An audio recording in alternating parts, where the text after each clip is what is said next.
Seja bem-vindo ao canal Escritura Comentada.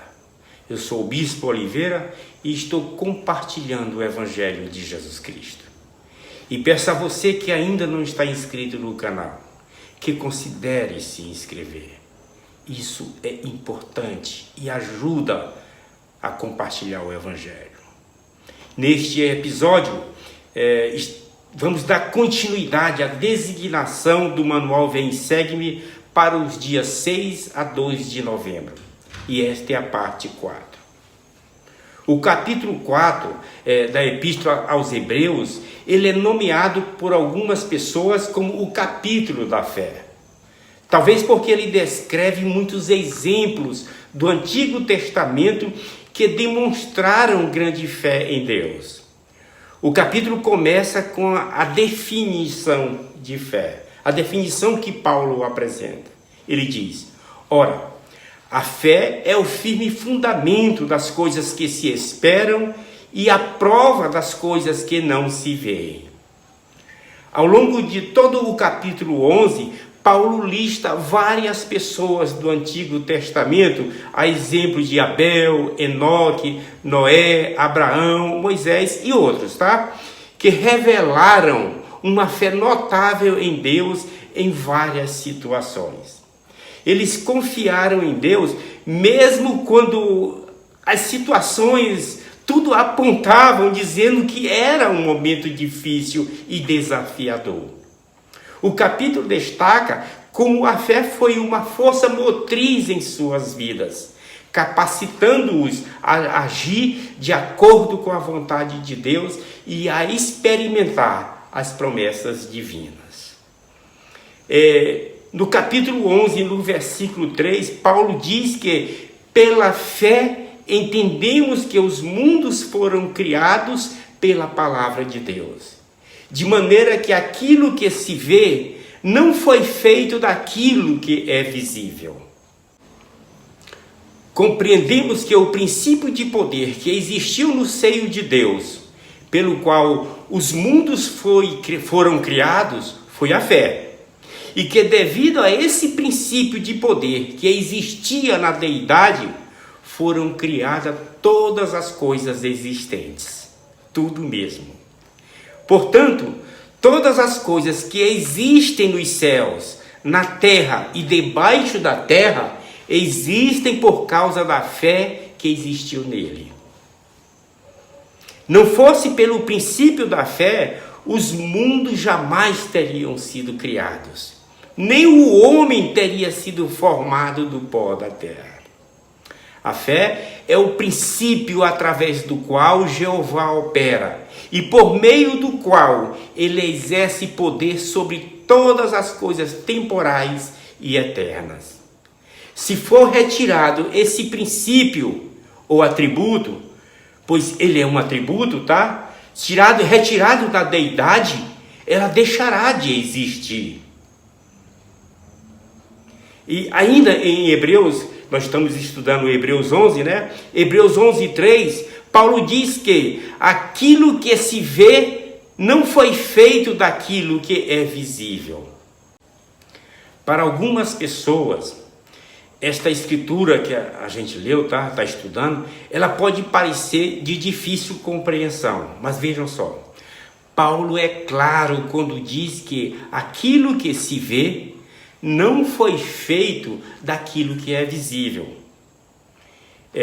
O que ele quer dizer? Ele está dizendo que as coisas que foram feitas, a terra e tudo que nela existe, não foram criadas pelo poder do homem ou por alguma força da natureza ou do universo. Não é fruto do acaso, a combinação de coincidências. A criação não foi casual.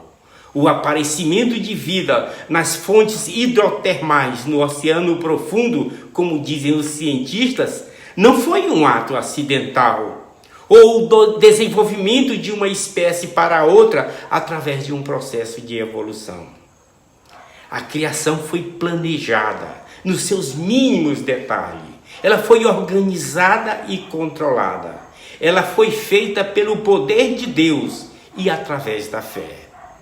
ela foi feita por intermédio de um poder invisível, que não pode ser visto ou entendido pela mente carnal ou intelectual científica.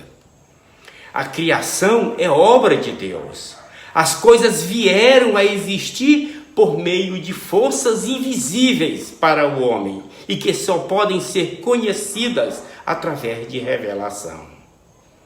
E como Deus criou todas as coisas por meio da fé, as obras de suas mãos só podem ser conhecidas e entendidas por meio desse mesmo poder, ou seja, o poder da fé. Não tem como procurar um atalho. Em Hebreus capítulo 11, versículo 4, Paulo diz que pela fé Abel ofereceu a Deus maior sacrifício do que Caim. Existem pessoas que ficam intrigadas, imaginando por que o sacrifício de Caim foi recusado e o de Abel foi aceito. Então, qual foi a natureza do pecado de Caim? A recusa de Deus ao sacrifício de Caim deveu-se ao fato de que ele ofereceu um sacrifício cumprindo uma ordem de Satanás, enquanto Abel recebeu e obedeceu um mandamento do Senhor pela fé no plano redentor.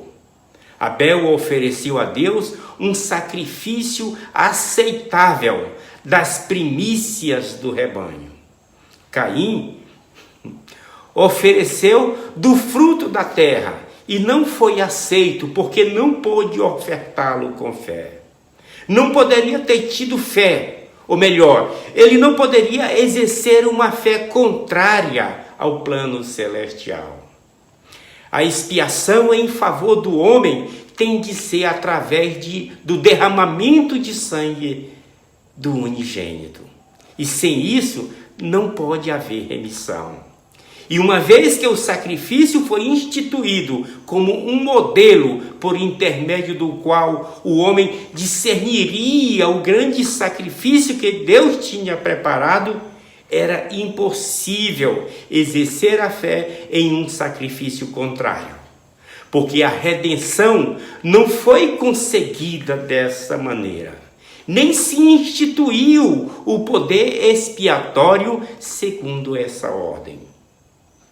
Portanto, Caim não poderia ter tido fé, e o que não se faz pela fé é pecado. Não tem para onde correr. Em Hebreus 11:4, referindo-se a Abel, Paulo diz que depois de morto, ainda fala por meio dela, da fé. Mas como é que pode isso? Se é que pode, não é isso que está pensando? Isso é possível porque Abel magnificou o sacerdócio que lhe foi conferido e morreu como um justo. Por conseguinte, chegou a ser um anjo de Deus, porque recebeu seu corpo dos mortos e ainda tem as chaves de sua dispensação. E foi enviado dos céus para administrar palavras e consolo a Paulo e ministrar-lhe conhecimento dos mistérios da divindade. Talvez agora você esteja a perguntar, como é que você sabe disso? Bem, é simples. Paulo sabia tanto sobre Abel que mencionou que ele falou depois de morto. Para ter falado depois de morto, somente Abel tendo sido enviado dos céus para exercer seu ministério. Não tem outra alternativa. Presta atenção. Paulo continua. Pela fé, Enoque foi trasladado para não ver a morte. A única informação encontrada na Bíblia a respeito de Enoque, além da que se acha nesta declaração de Paulo, é a que está em Gênesis 5:24, que diz: E Enoque andou com Deus e não estava mais, porquanto Deus para si o tomou. Esta única passagem, juntamente com o comentário inspirado de Paulo, tem dado margens a intermináveis especulações sobre o destino que teve Enoque. Então, O que significa e não estava mais, porquanto Deus o tomou para si? Você já pensou nisso? O Senhor levou Enoque para onde? Para o céu? Para o paraíso?